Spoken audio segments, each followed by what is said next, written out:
ارہا کا خیال رکھنا ہے بس۔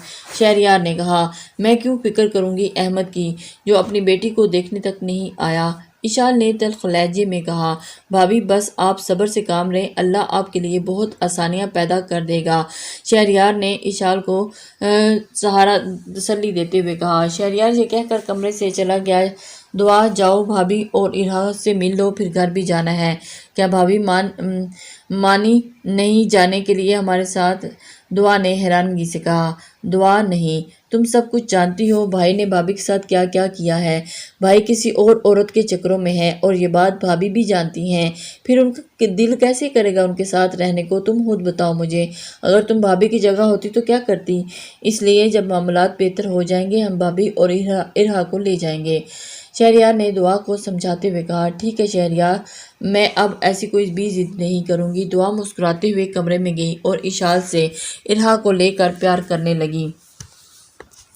بھابی ارہا کا بہت خیال رکھے گا اور میں ان سے ملنے آتی رہا کروں گی۔ اشال کو پتہ چل گیا تھا کہ شہریار نے اسے سمجھا دیا ہے۔ ٹھیک ہے دعا، تمہارا بھی دل کرے تم آ جانا ارہا سے ملنے۔ اشال نے دعا کی طرف دیکھتے ہوئے کہا۔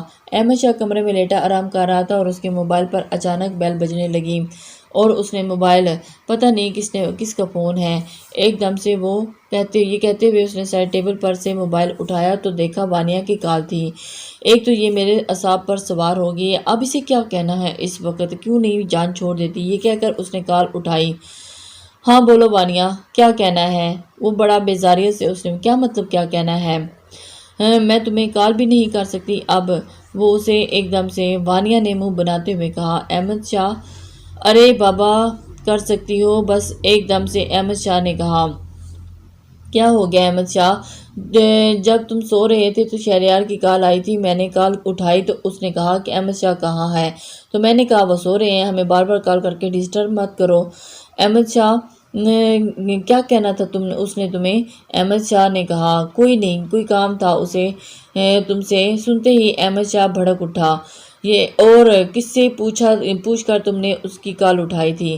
اسی لیے کہ وہ مجھے آج کہہ رہا تھا کہ کسی دوسری عورت کے باہوں میں سونے سے فرصت ملی تو بیوی کی خبر ہونا، تم ایسے کیسے کر سکتی ہو؟ وہ سب کچھ جان چکا تھا۔ احمد شاہ اتنا غصہ کس بات کا ہے؟ آج نہیں تو کل سب کو پتہ ہی چلنا ہے، تو پھر ٹینشن اور غصہ کس بات کا ہے؟ وانیہ نے جواب دیا۔ احمد شاہ، میں پہلے ہی اب اپسٹ ہوں، پلیز مجھے پریشان نہیں کرو۔ کیوں، کس بات سے اپسٹ ہو احمد شاہ؟ میری بیٹی ہوئی ہے مگر میں خوش نہیں ہوں، مجھے بیٹا چاہیے تھا، اس گھر کے لیے ایک وارث چاہیے تھا مجھے، احمد شاہ نے تلخ لہجے میں کہا۔ احمد شاہ، وانیہ نے یہ سن کر من میں لڈو پھوٹنے لگے اور اس کا خوشی جیسے ٹھکانا ہی نہیں رہا تھا۔ وہ تو پہلے ہی یہ چاہتی تھی کہ وہ سو سیڈ۔ احمد شاہ، پریشان کیوں ہوتے ہو ڈارلنگ، میں دوں گی نا تمہیں خوبصورت سا بیٹا۔ وہ اسے ایک دم سے بہلا رہی تھی۔ اب تم جلدی سے شادی کر لو مجھ سے تاکہ ہم سب کو بتا سکیں کہ تم میرے ہونے والے بچے کے باپ ہو، وانیہ نے خوش ہوتے ہوئے کہا۔ مگر ہمیں تو بچہ نہیں رکھنا تھا نا وانیہ، احمد شاہ نے کہا۔ احمد شاہ، لیکن مگر احمد شاہ، بیٹا چاہیے تو یہ صرف تمہیں ہی میں دے سکتی ہوں، اس لیے اب یہ بچہ پیدا کروں گی اور تم اب منہ میں سے یہ بچہ ختم کرنے والی بات منہ سے نکال دو ورنہ، وانیہ نے سخت لہجے میں کہا۔ احمد میری جان، جیسا تم کہو۔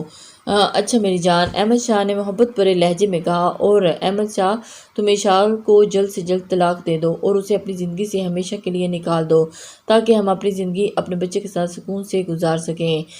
اچھا، اتنی جلدی بھی کیا ہے، سب کام ہوں گے، فکر نہیں کرو، بس کچھ وقت لگے گا۔ اور تم؟ نہیں احمد شاہ، اب مزید وقت نہیں ہے، میں شادی کر کے تمہارے گھر آنا چاہتی ہوں، تمہارے ساتھ رہنا چاہتی ہوں، اس لیے جتنا جلدی ہو سکے اسے طلاق دے دو۔ مکار، وانیہ نے تلخ لہجے میں کہا۔ احمد شاہ، اچھا ٹھیک ہے، میں کرتا ہوں کچھ، تم فکر نہیں کرو میری جان۔ یہ کہہ کر احمد شاہ نے کال بند کر دی اور سوچنے لگا کہ اشال سے جان کیسے چھڑوائے۔ اتنے میں دعا اور شہریار گھر آ گئے تھے۔ امی، بھائی کہاں ہیں؟ دعا نے امی سے پوچھتے ہوئے کہا۔ بھائی شرم بھی ہے یا نہیں، ارہا کو دیکھنے تک نہیں آئے، بھابھی کو دیکھنا تو بہت دور کی بات تھی، مجھے تو لگتا ہے کہ ان کے اندر سگے رشتوں کے لیے احساس مر گیا ہے، دعا نے غصے میں چیختے ہوئے کہا۔ دعا بس کرو، کیا ہو گیا ہے، چیخ کیوں رہی ہو؟ امی نے دعا کی طرف غصے سے دیکھتے ہوئے کہا۔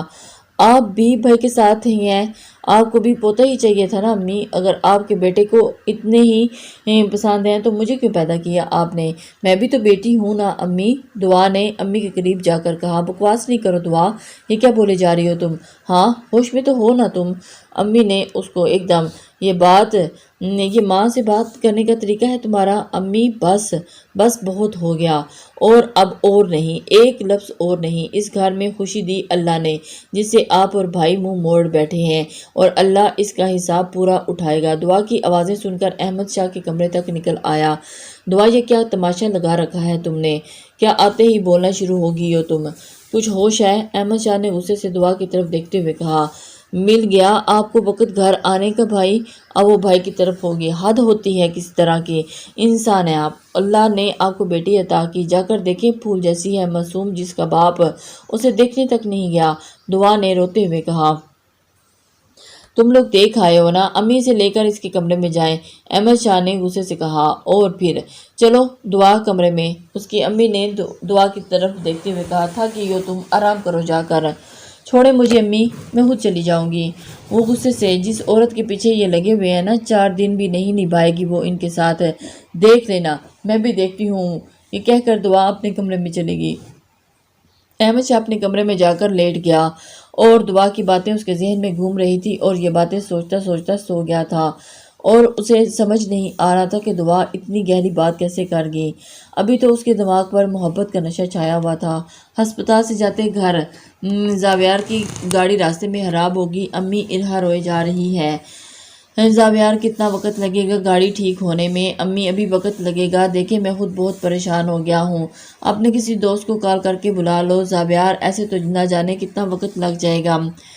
زاویار نے تابش کو کال کی اور بتایا کہ میری گاڑی خراب ہو گئی ہے، اگر تمہارے پاس وقت ہے تو اشال اور امی اور ارہا کو اپنی گاڑی میں گھر چھوڑ دو۔ کس جگہ پر ہو تم؟ لوکیشن سینڈ کرو، میں پہنچتا ہوں۔ زاویار نے تابش کو لوکیشن سینڈ کی اور کچھ دیر کے بعد وہاں پہنچ گیا۔ ارہا کو امی نے اٹھا رکھا تھا اور امی گاڑی کی طرف چلی گئی۔ زاویار مجھے اتارو گاڑی سے نیچے، مگر زاویار فون کی پر مکینک کے ساتھ باتیں کر رہا تھا۔ لاؤ اشال، مجھے اپنا ہاتھ دو، تابش نے اشال کی طرف دیکھتے ہوئے کہا۔ اور کیا ہوا؟ ہاتھ دو نا، ایسے کیا دیکھ رہی ہو؟ اشال تابش کی طرف دیکھے جا رہی تھی، اور تابش، اشال کیا ہوا؟ اشال کھوئے جا رہی تھی۔ ہاتھ پکڑاؤ نا یار، کیا ہوا؟ کیوں حیران ہو رہی ہو؟ تابش نے اشال کی آنکھوں کے سامنے ایسے ہاتھ ہلاتے ہوئے کہا۔ اشال نے تابش کو اپنا نرم ملائم ہاتھ دیا اور اس نے ہاتھ پکڑ کر اپنی گاڑی سے نیچے اتارا۔ تابش کے دل کی دھڑکن کی رفتار تیز چلنے لگی تھی۔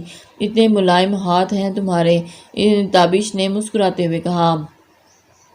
تم بھی تو نہیں بدلے تابش، اشال نے اس کی طرف دیکھتے ہوئے کہا، اور پھر دونوں ایک دوسرے سے ہنسی سے باتیں کرنے لگے۔ تابش کے باہر جانے سے پہلے ہی تابش زاویار کے ساتھ ان کے گھر بہت آیا جایا کرتا تھا، اور اکثر اشال اور اس کی امی کے پاس بیٹھ کر بہت باتیں کیا کرتا تھا۔ جب سے زاویار گھر نہیں ہوتا تھا تو تابش ان کے گھر باہر کے کام بھی کر دیا کرتا تھا، اور دھیرے دھیرے وہ اشال کو پسند کرنے لگا، مگر اشال کی منگنی ہو گئی تھی اور اس نے کبھی اظہار نہیں کیا تھا، اس لیے اب وہ جب اشال سے ملتا اس کے دل میں اس کے لیے محبت جاگ جاتی۔ میں نے کیوں بدلنا تھا اشال؟ تمہیں جیسا چھوڑ کر گیا تھا تم بھی تو آج بالکل ویسی ہی ہو، بس بولتی تھوڑا کام ہو اب، تابش نے ہنستے ہوئے کہا۔ کئی بار زندگی اتنی روٹ جاتی ہے کہ ہماری ہنسی، ہمارا بولنا سب ساتھ لے جاتی ہے۔ کیا مطلب اشال؟ کچھ نہیں تابش، ارہا وہی، بس ہمیں جلدی سے گھر لے چلو۔ یہ کہہ کر اشال اپنا ہاتھ چھڑایا اور تابش گاڑی کی طرف چلی گئی۔ تابش کو اشال کی باتیں کچھ سمجھ میں نہیں آئی تھیں، اور تابش اشال کی باتیں سوچنے لگ گیا تھا۔ شہریار کافی دن کے بعد آج یونیورسٹی گیا تھا۔ کلاس سے فری ہونے کے بعد وہ اور حیا کافی میں جا کر بیٹھ گئے۔ شہریار، آپ کو کیا ہو گیا ہے؟ آپ ایسے اداس بالکل بھی اچھے نہیں لگتے، حیا نے شہریار کی طرف دیکھتے ہوئے کہا۔ حیا، گھر کی پریشانیوں نے ایسا بننے پر مجبور کر دیا، تم نہیں جانتی میں کتنا پریشان ہوں۔ ہمارے گھر میں اتنے سالوں کے بعد اتنی بڑی خوشی آئی ہے، مگر امی اور بھائی اس خوشی سے ناخوش ہیں۔ ارہا کا کیا قصور ہے ان سب میں یار؟ شہریار نے اداس ہوتے ہوئے کہا۔ شہریار، آپ پریشان نہیں ہو، پلیز آپ اپنے بھائی کو سمجھائیں کہ وہ اس عورت کا پیچھے چھوڑ دیں اور اشال بھابھی کو اور ارہا کو ساتھ ہنس کر اپنی زندگی کا بسر کریں۔ کاش ارہا، کاش کہ بھائی کی سمجھ میں یہ بات بات آتی، مگر نہ جانے انہیں کیا ہو گیا ہے، وہ تو ارہا کو دیکھنے تک نہیں گئے اور اس عورت نے پتہ نہیں ان پر ایسا کیا کر دیا وہ جو یہ سب کر رہے ہیں۔ بہت دکھ ہوتا ہے مجھے اشال بھابی کی طرف سے، حیا نے دھیمے لہجے میں کہا۔ اچھا شہریار بتاؤ ارہا کس کی جیسی ہے؟ بالکل اشال بھابی جیسی، چھوٹی سی ناک، چھوٹے چھوٹے ہونٹ، گڑیا جیسی، میری پیاری ارہا۔ میں تمہیں اس کی فوٹو دکھاتا ہوں، رکو۔ ایک ساتھ شہریار نے اپنے موبائل میں ارہا کی فوٹو حیا کو دکھائی۔ ماشاءاللہ بہت پیاری ہے، اللہ اس کے نصیب اچھے کرے، آمین۔ ہاں آمین آمین کہتے ہو، کیا تم اس کو دیکھنے چلو گی میرے ساتھ بھابی کے گھر؟ اس نے بہانے سے بھابی سے بھی ملاقات ہو جائے گی تمہاری، شہریار نے کہا۔ حیا اس کی طرف دیکھنے لگی۔ آج تو نہیں ملوں گی، ہاں مگر کل ضرور چلیں گے۔ ٹھیک ہے، کل تمہیں بھابی سے ملواتے ہیں پھر، شہریار نے حیا سے کہا۔ ہاں میں بھی ان سے ملنا چاہتی ہوں اور ارہا سے بھی، حیا نے ہنستے ہوئے کہا۔ ٹھیک ہے، ہاں ہاں ضرور ضرور کل چلیں گے، تم پلان کر کے آنا، شہریار نے جواب دیا۔ اور پھر اس طرح سے حیا نے شہریار کا موڈ کچھ بہتر ہو گیا۔ دعا کی باتیں احمد شاہ کا پیچھا نہیں چھوڑ رہی تھیں۔ اسے اچانک یہ خیال آیا کہ کیوں نہ وہ اپنی بیٹی کو دیکھنے جائے، اور احمد شاہ آفس سے سیدھا اشال کی امی کے گھر پہنچا تو سامنے ہی اشال کی امی بیٹھی ہوئی تھی۔ کیا لینے آئے ہو اب تم؟ امی نے تلخ لہجے میں کہا۔ کہاں ہے میری بیٹی؟ احمد شاہ نے ان کی طرف غصے سے دیکھتے ہوئے کہا۔ بڑی جلدی نہیں خیال آیا، اب کیوں آئے ہو اسے دیکھنے؟ اب تمہیں فرصت مل گئی ہے کہیں اور سے آنے کی، اس کی امی نے طنز بھرے لہجے میں کہا۔ اشال کیا؟ امی نے طنز لہجے میں کہا اور اشال سیدھا احمد شاہ اشال کے کمرے میں چلا گیا۔ احمد شاہ کو اچانک دیکھ کر اشال حیران رہ گئی۔ کیوں آئے ہیں اب آپ یہاں؟ آپ کو کیا لگا تھا کہ اگر آپ اسپتال نہیں آؤ گے تو کیا آپ کی بیٹی بھی دنیا میں نہیں آئے گی؟ اشال نے تلخ لہجے میں کہا۔ اور احمد شاہ نے ارہا کو اٹھایا اور بیڈ پر بیٹھ گیا۔ میری معصوم بیٹی، وہ اپنی بیٹی کو پیار کرنے لگا۔ یہ کہتے ہوئے احمد شاہ نے ارہا کا ماتھا چوما اور اسے اپنے ساتھ لگا لیا۔ نہ جانے اسے اچانک کیا ہوا، وہ جو یہاں آ گیا تھا اور اس کے اندر شاید ایک بیٹی کے لیے باپ کا پیار جاگ گیا تھا۔ اشال یہ سب دیکھ کر حیران رہی تھی۔ اسے میں اپنے ساتھ لے جا رہا ہوں اشال، تم رہو اپنی ماں کے گھر ہی۔ اشال بھڑک اٹھی۔ کیسی باتیں کر رہے ہیں آپ احمد؟ اس کمرے میں ایک قدم بھی آپ ارہا کو باہر نہیں لے جا سکتے، اور اب آپ یہاں کیوں آئے ہیں؟ کل تک تو اپنی محبوبہ کے ساتھ تھے جب میں درد میں تڑپ رہی تھی، اب کیوں آپ کو اس بچی سے پیار آ رہا ہے؟ اشال نے کمرے کے آگے کھڑے ہو کر دروازے کے آگے دونوں ہاتھ پھیلائے ہوئے تھے۔ ہٹ جاؤ اشال، اپنی بکواس بند رکھو ورنہ بہت برا پیش آؤں گا، یاد رکھنا۔ میں نے ارہا کو اپنے حوالے کر کے ان کی زندگی تباہ نہیں کرنی جیسے آپ نے میری زندگی تباہ کی ہے احمد شاہ۔ اشال میں کہہ رہا ہوں بکواس بند کرو اپنی اور ہٹ جاؤ میرے راستے سے۔ امی امی امی، وہ چلا کر اپنی امی کو بلا رہی تھی۔ جلدی سے یہاں آئیں، دیکھیں احمد شاہ کیا کر رہا ہے۔ احمد ارہا کو لے کر جا رہا ہے۔ اشال روتے ہوئے چیخ چیخ کر امی کو بلا رہی تھی۔ امی اشال کی آواز سنتے ہی کمرے میں بھاگتی ہوئی آئی۔ چھوڑو ارہا کو، اشال کی امی نے اس کے احمد شاہ کی طرف چھپتے ہوئے کہا۔ مگر میں اس کو امی ارہا کو نہیں دیا، کل تک تو تم اسے دیکھنے بھی نہیں آئے تھے اور آج تم اسے اس کی ماں سے چھین کر لے جا رہے ہو، کیسے باپ ہو تم؟ اس کی ماں اس پر طنزیہ۔ میں آخری بار بول رہا ہوں، ہٹ جاؤ یہاں سے آپ دونوں، میں بھی آپ سے آخری بار کہہ رہی ہوں کہ میری بیٹی واپس دیں مجھے۔ احمد شاہ کو وہ ارہا درحال کوئی حق نہیں ہے آپ کا اس پر اور آپ کا، اشال نے روتے ہوئے کہا۔ احمد شاہ نے اشال کو دھکا دیا اور ارہا کو لے کر وہاں سے فرار ہو گیا۔ اشال امی نے چیختے ہوئے اشال کی طرف دیکھا اور اشال کا سر بیڈ کی ڈور پر لگا اور جس سے اس کے سر خون سے لت پت ہو گیا اور وہ بے ہوش ہو گئی۔ اشال میری بچی، اشال کی امی چیخ چیخ کر رو رہی تھی۔ زاویار جلدی آؤ، یہاں آؤ، دیکھو اشال کو کیا ہو گیا۔ امی رو رو کر چیختے ہوئے زاویار کو آوازیں دے رہی تھی مگر زاویار گھر سے باہر تھا۔ اشال آنکھیں کھولے، بیٹا ایک بار بس آنکھیں کھولو، تمہیں کچھ ہو گیا تو میں جیتے جی مر جاؤں گی میری بچی۔ اشال کی امی رو رو کر ہلکان ہو گئی تھی۔ انہیں کچھ سمجھ نہیں آ رہا تھا کہ وہ کیا کریں، کس سے کہیں، اور ان کا خون بھی لال ہو چکے تھے، ہاتھ بھی۔ وہ بدبخت ارہا کو لے کر نہ جانے کہاں چلا گیا۔ امی نے ہمت کر کے زاویار کو کال کی۔ کیا ہوا امی؟ زاویار نے امی سے ساری بات پوچھی۔ آپ کیوں رو رہی ہیں؟ احمد شاہ آیا تھا، امی روئے جا رہی تھی اور پھر زاویار امی کچھ بول کیوں نہیں رہی، مجھے کیوں پریشان کر رہی ہیں، کیا ہوا اشال کو، وہ ٹھیک تو ہے نا امی مجھے بتائیں کیا ہوا ہے۔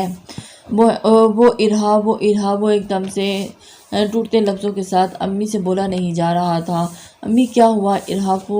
زاویار پریشان ہو گیا۔ زاویار جلدی سے گھر آ جاؤ بیٹا، احمد شاہ ارہا کو لے کر چلا گیا ہے اور اشال کو دھکا دے کر گیا ہے، اسے ہوش نہیں آ رہا، اس کا سارا سر خون میں لت پت ہے۔ یہ کہہ کر امی زور زور سے رونے لگی اور اس کا ہاتھ سے موبائل گر گیا۔ یہ سن کر زاویار کے پیروں تلے سے زمین نکل گئی۔ امی وہ ایک دم سے چیخا۔ زاویار جلدی سے گھر آ گیا، دیکھتے ہی یہ کیا کہہ رہی ہیں آپ؟ زاویار فوراً گاڑی میں بیٹھا اور گھر کی طرف روانہ ہوا اور اسے خیال آیا کہ کہیں اسے گھر پہنچنے میں دیر نہ ہو جائے۔ اس نے تابش کو کال کر کے سب کچھ بتا دیا اور کہا جلدی سے امی اور اشال کے پاس جا کر دیکھیں انہیں کیا ہوا ہے۔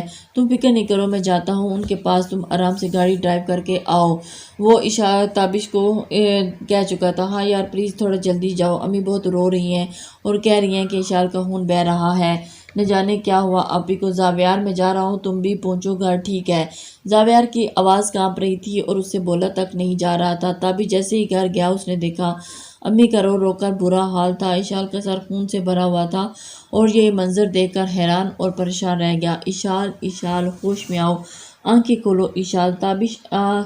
تابش اٹھی آنٹی، تابش نے اشال کو پکارتے ہوئے کہا۔ اس نے اشال کی امی کو اٹھا کر صوفے پر بٹھایا اور انہیں پانی پلایا۔ آنٹی یہ کیا ہوا اشال کو ایسے دیکھ کر تابش کی جان نکل گئی ہو جیسے۔ وہ ارہا کہاں ہے؟ تابش امی روئے جا رہی تھی اور تابش ارہا کے بارے میں پوچھے جا رہا تھا۔ آنٹی کچھ تو بولیں کہ کدھر ہے ارہا، کہاں ہے؟ احمد شاہ ارہا کو لے گیا ہے اور اشال کو دھکا دے کر یہاں سے فرار ہو گیا۔ یہ کیا کہہ رہی ہیں آپ؟ احمد شاہ بھلا ایسا کیوں کرے گا؟ وہ تو اس کا ماں ہے۔ امی بس روئے جا رہی تھی۔ تابش نے اشال کو اٹھایا اور گاڑی میں لٹا کر ہسپتال کی جانب روانہ ہو گیا۔ تابش اس سے اشال کی یہ حالت دیکھی نہیں جا رہی تھی اور اشال یہ کیا ہو گیا تمہیں، آنکھیں کھولو اشال۔ تابش گاڑی میں بس یہی کہے جا رہا تھا اور اشال یہ ہسپتال جانے کے بعد ڈاکٹر اشال کو ایمرجنسی وارڈ میں لے گئے اور جیسے ہی احمد شاہ ارہا کو اپنے گھر میں لے آیا تھا۔ امی دیکھیں کون آیا ہے؟ احمد شاہ اونچی آواز میں، کون آیا ہے؟ کون ہے؟ امی نے پیچھے مڑ کر دیکھتے ہوئے کہا اور پھر دیکھا ارہا کو لے آیا ہوں میں امی۔ احمد شاہ تم اسے یہاں لے کر کیوں آئے ہو؟ اس کی ماں احمد شاہ کی امی نے تلخ لہجے میں کہا میری بیٹی ہے، یہ میری بیٹی ہے اور میں اسے اپنے ہی پاس رکھوں گا، میں اسے اشال کے پاس نہیں رہنے دوں گا۔ تمہارا دماغ تو ٹھیک ہے نا احمد شاہ؟ تم یہ کیا کہہ رہے ہو؟ اور یہ کیسے رہے گی اپنی ماں کے بغیر؟ پاس چھوڑ کر آؤ اسے اسی وقت، امی نے تلخ لہجے میں کہا۔ نہیں امی، میں اسے اپنے پاس ہی رکھوں گا۔ امی آپ کو پتہ چاہیے تھا نا، وہ بھی مل جائے گا، مگر پہلے آپ کو اسے سنبھالنا ہوگا، اسے اپنے پاس رکھنا ہوگا۔ یہ ناممکن ہے، میں اسے ہرگز نہیں رہنے دوں گی، چھوڑ آؤ اسے اس کی ماں کے پاس۔ امی نے ارہا کی طرف نفرت بھری نگاہوں سے دیکھتے ہوئے کہا۔ ارہا ایک دم زور زور سے رونے لگی اور دعا اپنے کمرے میں تھی۔ اچانک بچے کے رونے کی آواز سنائی دی تو وہ بھاگتی ہوئی کمرے سے باہر آئی۔ یہ کون رو رہا ہے؟ کہتے ہوئے کمرے سے باہر آئی اور اس نے دیکھا کہ احمد شاہ چھوٹے سے بچے کو پکڑا ہوا تھا اور دیکھ کر حیران رہ گئی۔ یہ کون ہے بھائی؟ کہتے ہوئے احمد شاہ کی بڑی تھی اور احمد شاہ نے کہا کہ یہ اس کے پاس جا کر دیکھا تو وہ ارہا تھی اور دیکھتے ہوئے ایک دم سے خوشی سے پھولیں نہیں سمائی تھی۔ کیا بھابھی آ گئی ہیں واپس؟ ارہا نے بے چین ہو کر پوچھا۔ اور یہ کیوں رو رہی ہے بھائی؟ دعا نے ارہا کو پکڑتے ہوئے کہا۔ دعا تم اس کا خیال رکھو گی نا؟ احمد شاہ نے دعا سے کہا۔ جی بھائی کیوں نہیں، یہ میری ہاں ضرور رکھوں گی، مگر بھابھی کہاں ہیں؟ اپنے کمرے میں ہیں کیا؟ ارہا نے دعا نے کہتے ہوئے پوچھا۔ دعا کمرے کی طرف بھاگی۔ اس نے دیکھا کہ کمرے میں تو کوئی بھی نہیں ہے۔ بھابھی کہاں ہے؟ میں کب سے پوچھ رہی ہوں، بتاتے کیوں نہیں ہیں آپ؟ بھابھی کہاں ہیں؟ وہ نہیں آئی، میں اس کو لے کر آ گیا ہوں، ارہا وہی رہے گی۔ اور روئے جا رہی تھی۔ یہ کیا کہہ رہے ہیں آپ بھائی؟ ایسے کیسے ہو سکتا ہے؟ کیوں لے کر آئے ہیں آپ ارہا کو؟ بھابھی سے کل تک تو آپ اسے دیکھنے تک نہیں گئے تھے اور آج بھابھی اسے چھین کر لے آئے ہیں۔ کیا آپ اسے چپ کروا سکتے ہیں؟ کیا آپ اس کی پرورش ایک ماں کی پرورش جیسی کر سکتے ہیں؟ وہ دعا باتیں کرنے کو نہیں کہا میں نے تم سے، اور ابھی اس وقت ارہا کو بھابھی کے حوالے کر آئے بھائی؟ دعا نے غصے سے کہا۔ نہیں، اتنے میں شہریار آ گیا۔ شہریار نے دیکھا تو اس کے تن بدن میں آگ لگ رہی۔ یہ کون رو رہا ہے؟ دعا باہر گیٹ تک آواز آ رہی تھی۔ شہریار دیکھو، ارہا کو بھائی لے آئے ہیں بھابھی سے۔ یہ کہہ کر یہ کیا کہہ رہی ہو تم؟ کیوں؟ پتہ نہیں کیوں، خود ہی پوچھو ان سے، دعا نے تلخ لہجے میں کہا۔ ان سے پوچھو، ان سے کچھ پوچھنے کی ضرورت نہیں ہے مجھے۔ دعا تم آؤ، ارہا کو لے کر میرے ساتھ اسے بھابھی کے پاس چھوڑ کر آتے ہیں، ایسے تو یہ رو رو کر ہلکان ہو جائے گی۔ ہاں شہریار چلو، میں تمہارے ساتھ۔ اندر ذرا سی انسانیت نہیں ہے باقی رہی۔ یہ کہتے ہوئے رک جاؤ تم لوگ، میری بیٹی ہے اور تم اسے کہیں نہیں لے کر جا سکتے۔ احمد شاہ نے کہا، ہٹ جائیں یہاں سے، ہمارے راستے سے، ہمارے راستے میں آنے کی کوشش کی نہ تو ورنہ آپ کے لیے اچھا نہیں ہوگا۔ چلو دعا، جلدی سے اٹھو یہاں سے۔ شہریار اور دعا اشال امی کے لیے نکل گئے اور امی دیکھ رہی تھی، آپ ان دونوں کو روکو کیوں نہیں آپ نے انہیں؟ اور ارہا میری اولاد ہے اور میں اسے اپنے پاس ہی رکھوں گا۔ یہ کیا اچانک ہو گیا؟ تمہیں پہلے تو اسے دیکھنا بھی نہیں چاہیے تھا اور اب آپ اسے پاس رکھنا چاہتے ہو؟ آخر کیا کرنا چاہ رہے ہو تم احمد شاہ؟ امی نے احمد شاہ کی طرف غصے سے دیکھتے ہوئے کہا، پتہ نہیں کیا ہو گیا ہے مگر میں نے ارہا کو اپنے پاس ہی رکھنا ہے۔ احمد شاہ میری بات کان کھول کر سن لو، اس گھر میں ارہا کا نام مت لینا اور مجھے پوتا ہی چاہیے، بس اس سے آگے کچھ نہیں کہوں گی۔ یہ کہہ کر امی اپنے کمرے میں چلے گئی۔ احمد شاہ نے ٹی وی کا ریموٹ اٹھایا اور زور سے دیوار کی طرف دے مارا۔ نہ جانے کس عذاب میں پھنس گیا ہوں میں۔ امی آپ بیچ میں